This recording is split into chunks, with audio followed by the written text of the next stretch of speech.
Xonanda Rayhonning aktrisalik mahoratiga gap yo'q. Assalomu alaykum hurmatli tomoshabin.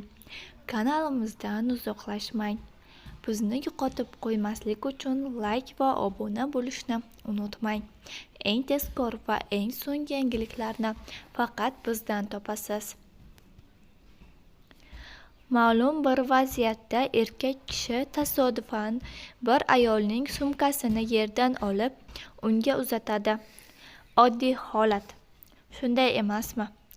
Biroq bu holatni xonanda Rayhonning ijrosida tomosha qilsangiz, natija butkul boshqacha bo'ladi. Rayhon tomonidan ijro etilgan bu sahnada uning qahramoni erining o'tkinchi ayolga nisbatan muruvvat ko'rsatganidan rashk qiladi. Bu rashk uning harakatlarini aniq aks etadi. U xuddi shunday vaziyatni sun'iy ravishda yaratib, qo'lidagi sumkasini yerga uloqtiradi. Eri uning sumkasini yerdan olib, Rayhonga uzatadi. Ammo bu bilan vaziyat tugamaydi.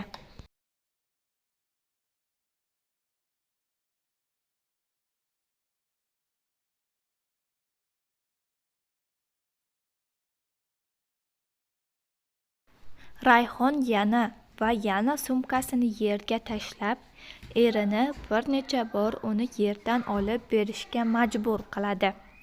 Bu harakatlar bilan u eriga xuddi o'tkinchi ayolga ko'rsatgan muruvvatini yo'qqa chiqarishga majbur qilayotgandek ko'rinadi. Sahna jiddiy bir dramaga aylanishi mumkin edi. Biroq Rayhonning mahoratli ijrosi bunga yumor va nafislik bag'ishlaydi.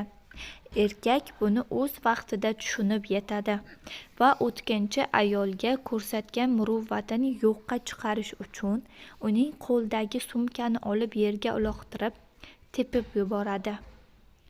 Shundan keyin eri yerdagi sumkani olib, Rayhonga uzatadi. U esa xuddi g'alaba qozongandek xursandchilik bilan sumkani qabul qiladi.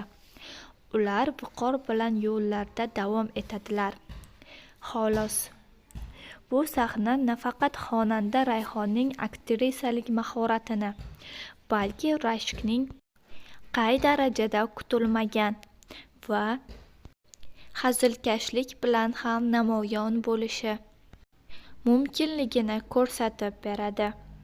Shuningdek, har qanday mayda vaziyat ayol kishining ko'zida jiddiy ahamiyatga ega ekanini eslashimiz kerak.